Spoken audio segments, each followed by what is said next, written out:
Ang mahina ay lumalakas at yung malakas ay lalong lumalakas kung nagsasanay. Spiritual practice. 1 Corinthians 9:7, I keep my body under control and make it my slave. That is physical practice, which is a metaphor also for spiritual practice. Sinasanay natin ang ating ugali. Sinasanay ang asal. Sinasanay ang kilos para maitama ang mali, maituwid ang liko, at mapaganda ang hindi maganda. 1 Timothy 4:8, exercise is good for your body, but religion helps you in every way. It promises life now and forever. So here, yung dalawang uri ng exercise ay pinapakita, physical exercise and spiritual exercise through the practice of correct religion. Makikita natin na laging kailangan ng pagsasanay sa anumang larangan ng buhay. What to do with your personal weakness? Strengthen your weakness with supplementation from other people. May mga kahinaan tayo na talagang kahinaan natin kahit anong pagsasanay at practice ang gawin mo, kahinaan siya talaga. Kaya kailangan tayong humugot ng lakas mula sa ibang taong nasa paligid natin na yung ating kahinaan ang kanilang lakas. Kaya maganda na ang mag-asawa, magkaiba ng mga strengths, magkakaiba rin ng weaknesses, at hindi mo pipilitin yung strength mo ay maging strength niya, kundi yung strength mo ang ibibigay mo sa kanya, at yung weakness mo ay pupunan niya ng kanyang sariling strength. Hindi kailangan magkamukha kayo para kayo magkasundo, mas magkaiba, mas tugma, kasi magkakatulungan kayo sa mga kahinaan. Kung meron tayong kapatid na napakagaling sa isang larangan ng buhay, siya ang ating aasahan, at sa ibang larangan naman, aasa siya sa atin. This is the very concept of the church. Iba-ibang gifts, iba-ibang kakayanan, iba-ibang karunungan, iba-ibang mga katangian, pinagsasama-sama para magkatulong-tulungan. Hindi mo pipilit yung galing mo na makita mo sa iba. Hindi mo ipipilit na yung husay mo ay maging husay ng iba, kasi kaya ka nga nandyan at mahusay sa kanyang bagay para matakpan, matulungan, masuportahan yung hina ng iba, at yung hina mo naman ay susuportahan ng galing nila. God is not a God of sameness, but God of variety. And in our unity, we find completion through the ministrations of each other and to each other. Kailangan natin ang isa't isa. Ecclesiastes 4:9, you are better having a friend than to be all alone, because then you will get more enjoyment out of what you earn. Mas mainam daw na may kaibigan, may kasama, may katuwang, kaysa nag-iisa ka. At kung malakas ang iyong kita, marami kang resources, mas mainam na marami kang kaibigan, share it with them. Kung gusto mong lumakad, wala silang pera, ilibre mo, edi mas masaya ka, nagamit mo ang iyong pera, kaysa nandun yung pera mo sa lalagyan, nag-iisa ka naman. Mahalaga yung pagkasama-sama. It is the very essence of spirituality, unity. So, give help. And that is strengthening others and also yourself. What is so miraculous about helping others is that it also helps us. Pag tayo yung matulungin sa iba, natutulungan din natin sarili. Pag nagpapasaya tayo ng iba, sumasaya din tayo. Pag nagbibigay tayo, napapayaman din tayo ng pagbibigay na yun. Kaya napakahalagang exercise yung pagtulong sa kapwa. At kung ano ang iyong galing, yun na ibigay mo sa iyong kapwa. Kaya sa isang pamilya, kung minsan ay napakagaling mong kumita, marami kang kita, yun ang role mo, financial support sa mga kulang ang finances, pero yung kulang ang finances, may ibang galing din yan. Kailangan i-contribute din nila yung galing nila sa pamilya, hindi tagatanggap lang sila ng pera. So kung mayroong isang member ng family na na-hospital, nagkakasakit, mayroong nagsusuporta dyan sa pera kasi mas marami siyang pera, yung iba naman, ang suporta nila, warm body. Sila yung nag-aalaga, sila yung nag-iintindi, sila yung bili dito, lakad noon, takbo dito. Yun ang kontribusyon nila. Kanya-kanyang kontribusyon sa pag-aalagaan ng mga mahal natin sa buhay. 1 Corinthians 12:7, now to each one the manifestation of the Spirit is given for the common good. Bawat isa sa church, merong spiritual gift. Ibinigay yun sa kanya ng Diyos para sa ikabubuti ng buong kapatiran, hindi lang sa kanyang sarili. Kaya kahit sa church, meron talaga na gifted with a lot of money, So sila yung mas maraming ibinibigay na financial support sa needs.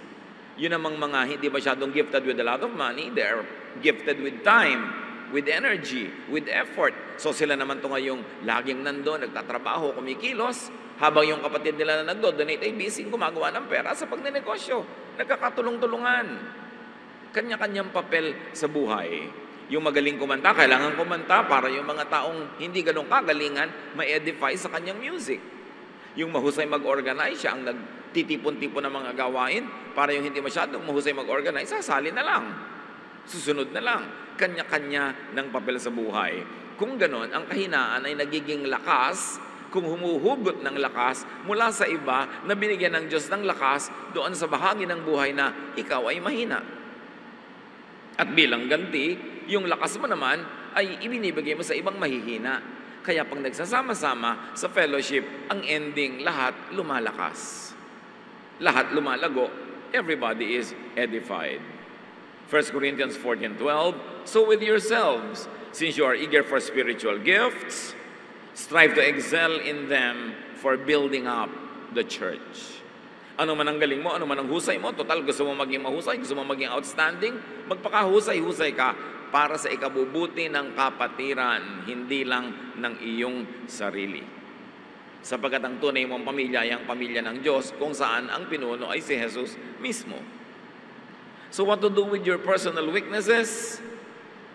Strengthen your weakness with supplementation from God, from Jesus, from the Father and from the Son. Philippians 4:13, Christ gives me the strength to face anything.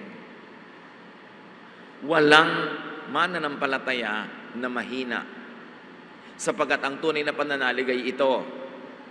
Yung hina mo, iniaasa mo kay Kristo, at ang lakas ni Kristo ay nagiging lakas mo. This is the strength to change, kung dapat mag-improve, or the strength to accept what can't and shouldn't be changed. Dapat malinaw dito mga kapatid. May mga kahinaan tayo na dahil sa ating pananalig at pagsunod kay Jesus ay napalalakas. Pero may mga kahinaan tayo na dahil sa pananalig natin kay Jesus ay di na pinipilit palakasin, kundi iniaasa sa pag-ibig, pagpapatawad at walang patakarang pagtanggap ni Jesus. Dapat malinaw yon. Hindi ka pumupunta kay Jesus para lang baguhin ka niya, kundi pumupunta ka kay Jesus para tanggapin niya ng walang patakaran. Yun ang tunay na pag-ibig ng Diyos. Marami kasi merong paniniwala that you join religion to be changed. Well, in practice and in history, that has been the case. Religion has become a reformatory institution. But true spirituality is God accepting you, not God changing you. It is religion who changes people. It is religion who wants to change people so that the people could be controlled, so that behavior could be managed and engineered. Kaya naging kakambalangin ng palasyo ang relihiyon, ang mga political leaders at spiritual leaders ay laging magkakasabwat at nagtutulungan sa pagkontrol sa mamamayan. At ito ang dapat nating linawin mga Kristiyano. God is not in a business of changing you, but God is in the loving business of accepting you. At sa pag-respond mo sa pag-ibig na yun ng Diyos, ikaw mismo ang nagbabago sa iyong asal, sa iyong gawi, sa iyong mga ugali, within what your natural self can allow. Minsan, sobrang expectation natin, naku, sumali ka sa church namin, lalamig ang ulo mo. Sumali ka sa church natin, magbabago ka, titigil ka ng mga bisyo mo, magiging ganito ka, magiging ganon ka. Kaya tuloy, ang laki ng pressure sa mga tao pag sumasali sila sa church. O kaya, ang laki na lang ng takot nilang sumali kasi baka sila biglang baguhin o hindi nila makayang mabago at sila ay mabigo. Baluktot ang pananaw natin sa true spirituality. Jesus accepts us. And in response to that love, we begin to calibrate our behavior to the point that we follow in His footsteps. But that is our decision. But the business of Jesus is to accept us and to love us and to cleanse us. Pero hindi yung, ayan, pastor, pasalihin nyo nga po ang anak ko sa retreat para bumait. Ano yung retreat? Reformatory institution. Yung husband ko po, puntahan nyo para maipag-pray nyo para magbago. Baluktot ang mga pananaw natin sa religious activity or spiritual activity. Dinadala natin ang mga mahal natin sa buhay sa Diyos para makatanggap sila ng walang patakarang pagtanggap at pagmamahal, pagpapatawad, pag-ibig ng Diyos. Hindi para biglan sila ng pressure na magbago.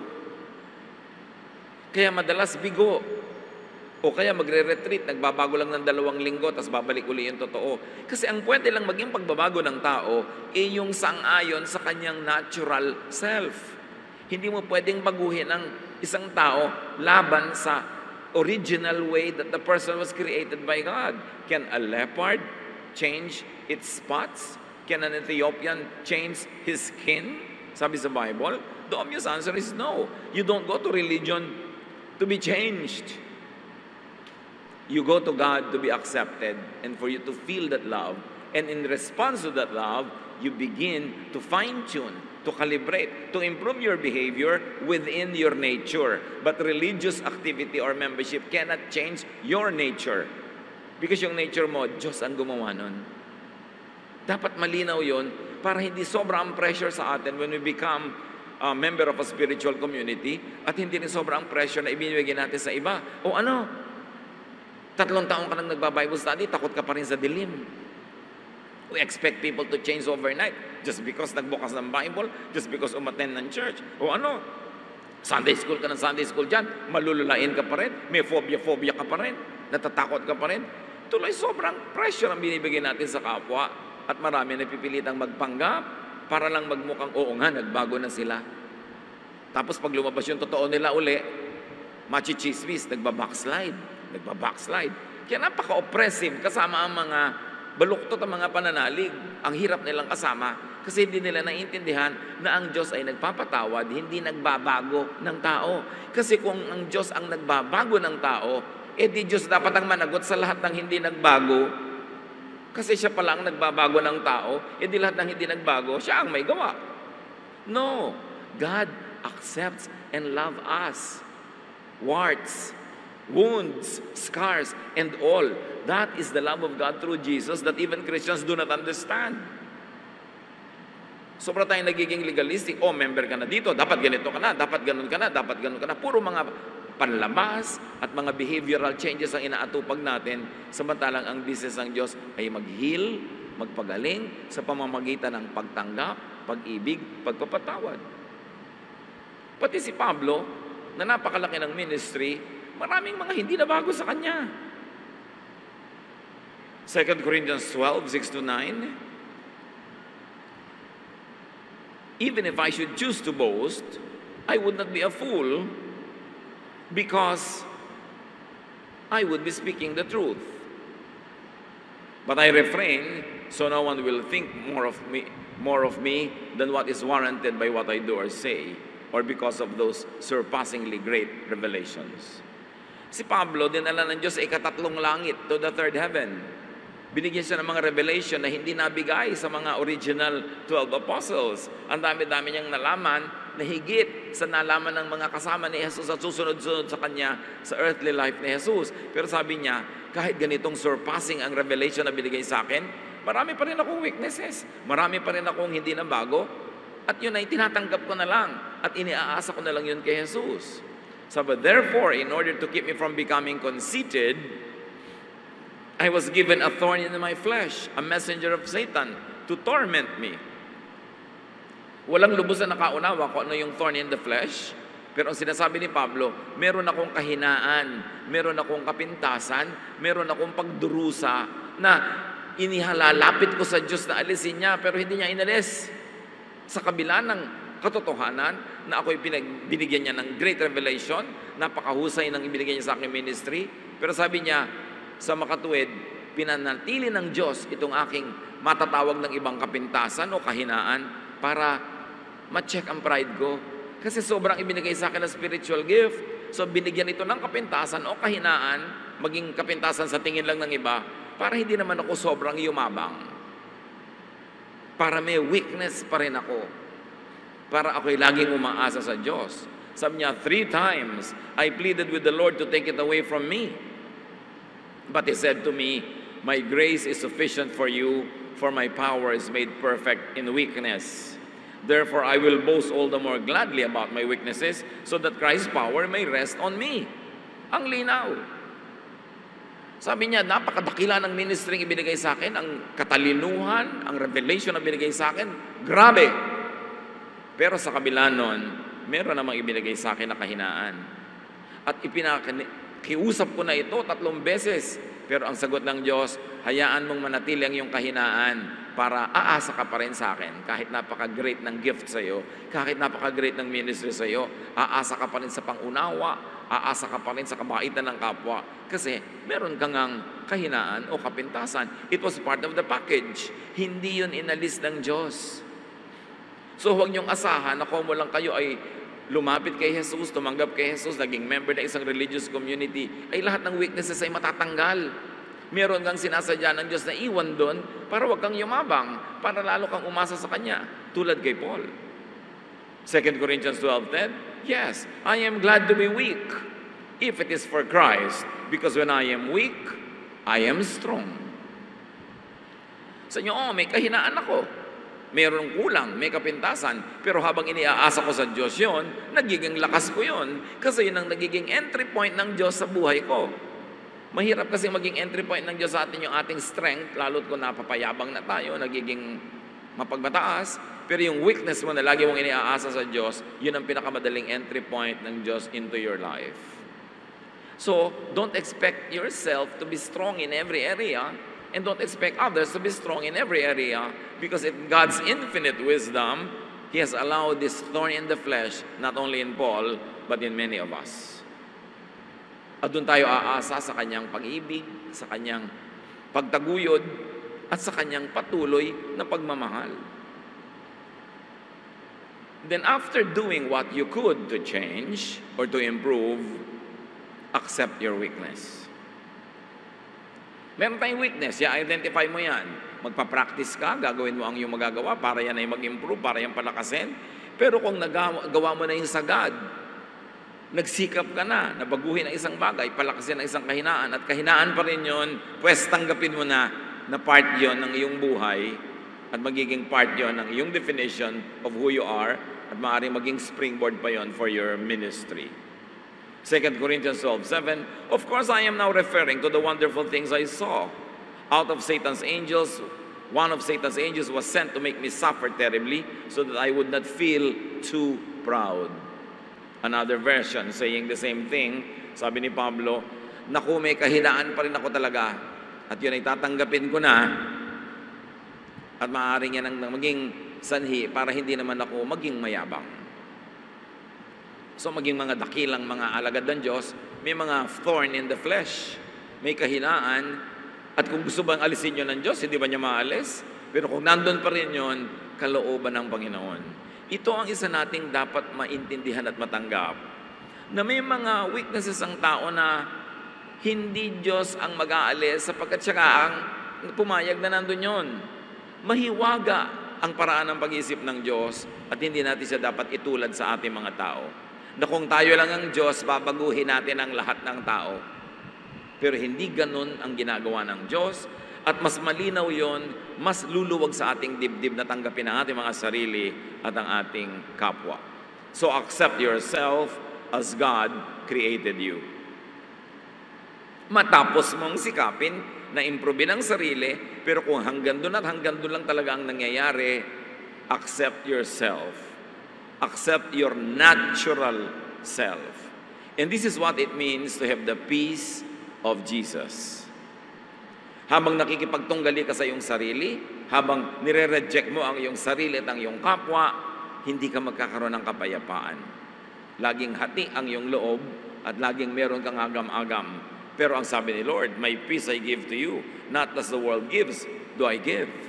Ganon. Do not be afraid. Do not let your heart be troubled. I have overcome the world. So yung mga kahinaan natin, yun ay charge to Jesus. Yun ang ibig sabihin na meron tayong tagapagligtas. Hindi tayo ang nagliligtas sa ating sarili. So, real Christian spirituality, is not a reformatory institution. It is acceptance because of love, because of the love of God. Ang tunay na paglapit sa Diyos ay hindi yung babaguhin mo yung sarili to the point na pasado ka na sa standard ng Diyos. Ang tunay na paglapit ng Diyos ay babaguhin ang iyong attitude about even yourself. Mamahalin at tatanggapin ka ng Diyos.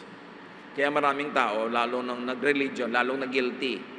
Nung naging religious, lalong bumigat ang kalooban, lalong lumungkot, lalong nagiging hypocritical, laging maging mapagpanggap. Kasi akala niya, kung mo lumapit ka na sa Diyos, change ka na. Eh, hindi naman talaga totoo. So, nagpapanggap na nag-change. At nakakaroon ka ng sakit pag lagi ka nagpapanggap. You don't change the brothers and the sisters. You accept and love them. And that love is what will inspire them to become the better versions of their own selves. Not to be the copy of another person, but to be the better version, the best version of their own natural selves. Dapat kung tayo yung mga kapatid sa Panginoon, pag nandyan tayo, yung mga tao are at ease to be true, to be real, to be themselves. Hindi yung pag nandyan ka, nagpapanggap sila, nagbabanal-banalan dahil baka hindi sila pumasa sa iyong pihikang mga standards. Kaya nakakaroon ng kapahingahan ng tao pag tunay niyang natatagpuan ng Diyos dahil ang natatagpuan niya ay ang pag-ibig at pagtanggap ng Diyos na maging ng mga kapatiran. Ang mga kapatiran sa church, hindi ka dapat parang pulis na laging nag-iimbestiga, nagmamanman sa kabanalan ng iyong kapwa. At pagkatapos pag-uusapan at uhusgahan yung mga bumabagsak sa iyong standard. Coming to God is receiving His forgiveness, His unconditional love and acceptance. Not being forced into conforming to certain religious standards. Yun ang religion. Kaya magkaiba dapat yung organized religion sa true spirituality. Because in spirituality, you find freedom. You rest. You relax. Kaya sabi ni Jesus, come to me and I'll give you rest. Why? Because I will accept you. Because I will love you. And that is the same thing you should give to your brothers and sisters. Rest. Hindi yung binubuli-buli mo, pinipilit-pilit mo na sumunod sa mga kabanalan at guni-guni mo na mga imposibleng mangyari this side of eternity. So accept yourself as God created you, and then you will be free, and then you will find rest, and then you will have peace, and then you will be inspired to love others as well. Psalm 139:14, I praise you because of the wonderful way you created me. Everything you do is marvelous. Of this, I have no doubt. And everything includes yourself and myself. Ang tunay na espiritualidad, hindi mo pinipilit baguhin ang iyong kapwa, kundi natatanggap mo siya ng may pag-ibig, pangunawa, pagmamahal. At yung pag-ibig na yun ang magbibigay sa kanya na inspirasyon, na ayusin, ituwid ang liko, at magbago ayon sa kaya ng kanyang naturalesa. Pero hindi mo pwedeng baguhin yung nature. Kailangan ipanganak na uli at ulitin ang design. So, God does not change people. Kung may babaguhin ng Diyos, paminsan-minsan, himala. Pero don't expect that. Hindi yung, ayan, sumali ka na sa amin, dapat magbago ka na. Dapat sumali ka na sa amin, therefore tatanggapin ka namin. Yun. Hindi baligtad. God accepts and loves people. It is people who change their behavior as much as their nature would allow. It is people who decide to change their lifestyles as a response to stimulus, very especially to the stimulus of love. Kung binabago ng tao ang lifestyle niya, dapat response niya sa pag-ibig ng Diyos, hindi response niya sa takot na madisiplina at matiwalag. Kasi takot lang yun. Walang kwenta yung ginagawa out of fear. So, importante nating isipin yan, when people become spiritual and change, it is usually in response to God's love, not to disciplinary measures of the church. Panglabas lang yon, nagiging pampaimbabaw. It is always important. So live with and live in spite of your weakness. Kung nagawa mo na ang project mo, na-improve ang sarili, ayusin, at hanggang doon lang yon, pues itahimik mo ang iyong puso, live with it. And live in spite of it. At laging ipaalala sa sarili ang Philippians 4:13, I can do all things through Him who strengthens me. Yes, that is my weakness. But because of Christ's love, that also becomes my strength. Because now, in this weakness, I put Jesus, I put His love, I put the love of God the Father, and then that becomes a strength. Not my strength, but the strength of God through Jesus that I enjoy because Jesus is in my heart. And then focus and operate on your strength. Mga kapatid, ang binibigyan natin ng focus sa ating kapatiran ay hindi yung mga kasalanan at kakulangan ng kapwa, kundi ano yung mabuti at maganda sa kanila, at yun ang itanghal, yun ang itaas, at yun ang i-celebrate. Philippians 3:13, my friends, I don't feel I have already arrived, but I forget what is behind, and I struggle for what is ahead. Kinakalimutan ko na yung tapos na. Ang sinisikap ko na lang ay yung darating pa. Pagkatapos, ang hilig-hilig ng mga Kristiyano mag-testimony na uungkatin, bubulat-latin ang lahat ng baho nung nakaraan pa. Bakit pa? It is a Western psychology. Ang mga Western people, mahilig silang bulat-latin yung past para magkaroon sila ng catharsis, para magkaroon sila ng luwag ng dibdib. Kaya ako, Kristiyano na ngayon, ito ang dati kong buhay, ito mga pinaggagawa ko. Hindi bagay sa ating mga Pilipino yung ganoon kasi meron tayong pangingimi na salingin at galawin yung mga ganoong masasela na mga bagay. Sa pagkopya naman natin sa mga Amerikano, pati yung mga testimony nila, ginagawa natin sa mga churches na pagchichismis ang katuloy pagkatapos. At pagkatapos, pagka napabalik ka sa dati mong buhay, machichismis ka na mag-backslide. Kaya hindi tayo mahilig yan sa mga testimony. Why celebrate and why make a big deal out of what's already past? Charge to the cross, it's finished. Sabi ni Paul, yung tapos na sa akin yan. Iniiwan ko na yan. Ang inaatupag ko yung darating pa. Napakahalaga na suriin din naman pinaggagawa natin sa mga churches. Ito ang aking buhay. Ito ang mga karumihan ko. Ito ang mga pinaggagawa ko. Bakit pag-uusapan pa mga ganon? Mga Amerikano mahilig doon.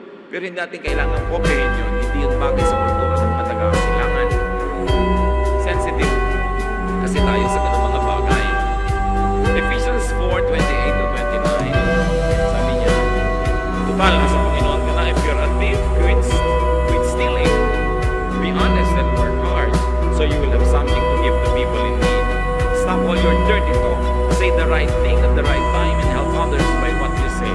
So ang mga pagbabago dito, behavioral, yung actual things that people do, pero hindi binabago yung kaloob-looban ng kaibuturan ng iyong puso. Kung talagang mahilig ka na kumain ng ganito, hindi kailangan baguhin yun. Kung talagang ikaw ay artistic, hindi kailangan tanggalin yun. Kung hindi ka artistic, hindi kailangan palitan yun.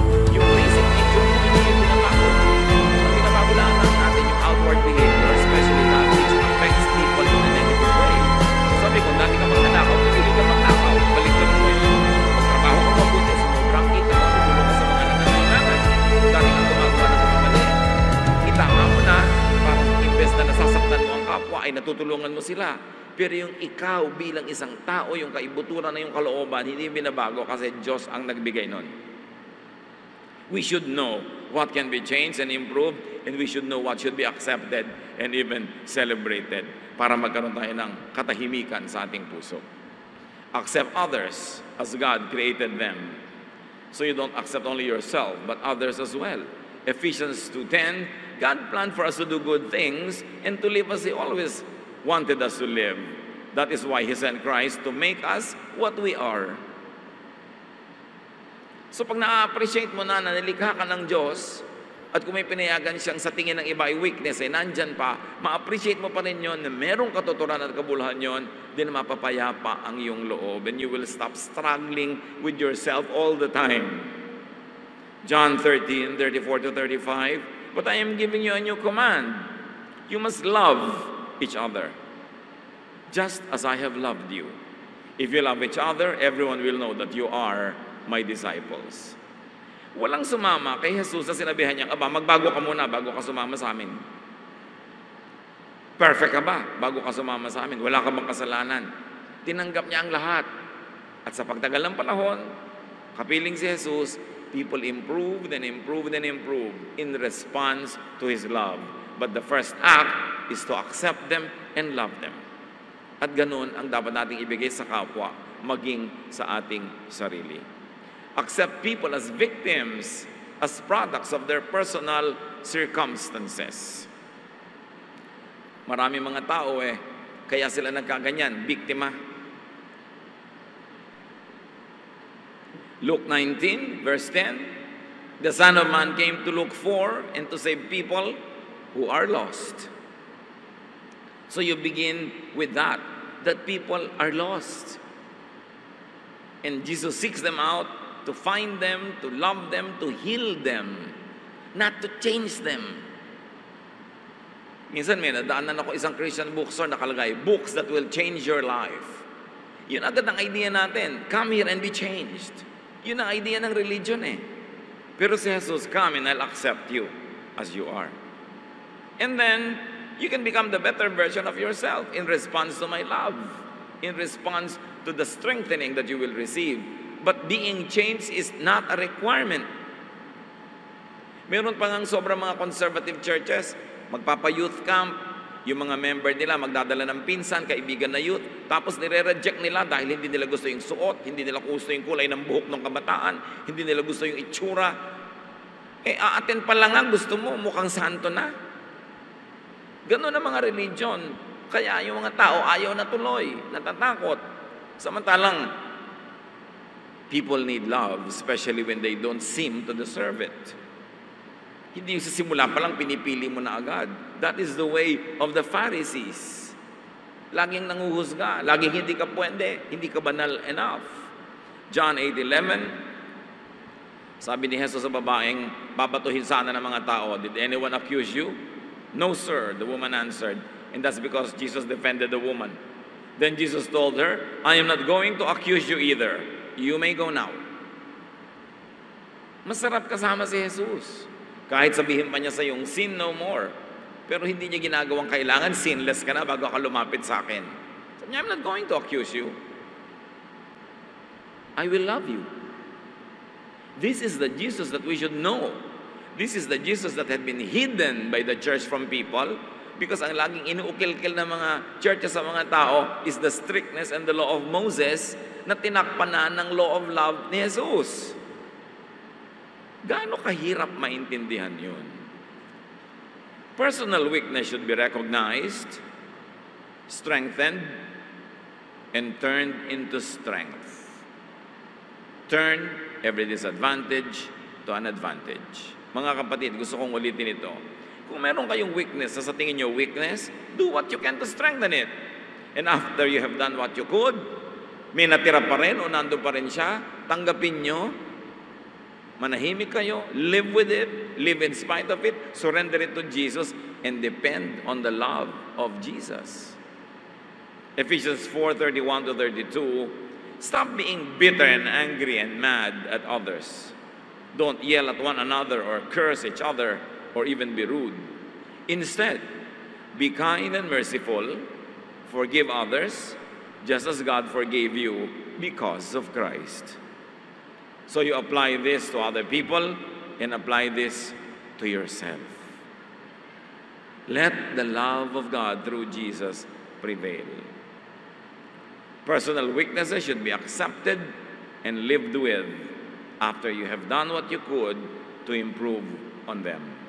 Ecclesiastes 3:11-12, and he puts questions in our minds about the past and the future. I know the best thing we can do is to always enjoy life. Do not problematize life.